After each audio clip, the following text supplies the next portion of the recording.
Ayan mga kabarangay kamisyon, upload po muna tayo sa mga bidyong walang kakwinta-kwinta. Dahil holiday season po, nagpapapintura po muna tayo ng bahay guys para maging maiba naman po ang ambience po, no guys, no. Baka pasukin po tayo ng magandang swerte po nito nga darating papasok na taon po mga kamisyon. Kaya ayan, nagpapintura po tayo ng bahay para medyo gumanda naman ang ating pakiramdam guys. So, sobrang dungis na po yung dati kong pintura guys sa loob, yung pader ko, grabe.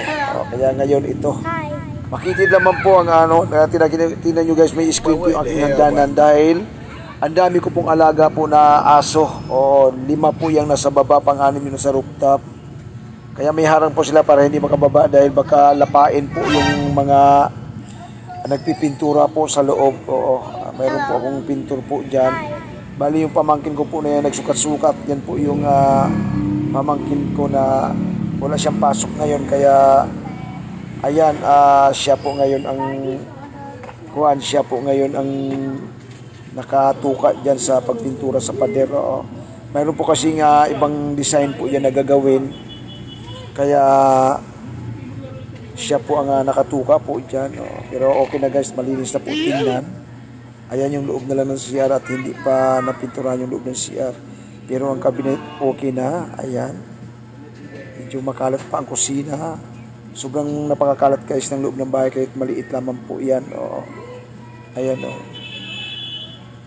Grabe. What? So napakakigil lamang po ng bahay ko guys. Kaya ginawa ko pong third floor yan para medyo mapalapad-lapad po sa ng ibabaw. Sariling sikap lamang po yan. Sariling pagsisikap para kahit papaano magkaroon tayo ng sariling bahay sa squatter area. Maraming po salamat mga kamisyon sa patuloy nyo pong suporta. Ayan, sa ating munting channel po, no guys, no. Ayan, ito po ang pinagkakaabalahan po namin ngayon. Kaya po ako busy po ngayong buwan po na ito. At pansin nyo po, hindi po ako halos nakakapag-live, nakakapaggawa po ng content dahil medyo busy po tayo guys.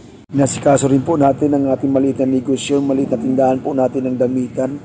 Kailangan po natin kahit paano kumitang para may pang-content man lang. Dahil napakahirap po talaga at napakatumal po ng aking maliit na negosyo nito mga nakaraan. Kahit ngayon po, hindi ko ramdam ang December. Grabe guys, napakatumal po.